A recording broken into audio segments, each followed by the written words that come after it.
Hello বন্ধুরা, কেমন আছো তোমরা? নিশ্চয়ই ভালো আছো, সুস্থ আছো তোমরা।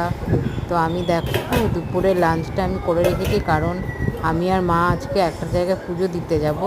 তো কোথায় পুজো দিতে যাব সেটা তোমরা অবশ্যই বলবো। তো আজকে আমাদের দুপুরে ভাত হয়েছে, লাঞ্চে ডাল হয়েছে, তারপরে হয়েছে তোমার মাছের ডিমের বড়া দিয়ে ঝোল করেছি, আর করেছি চিচিঙ্গা ভাজা।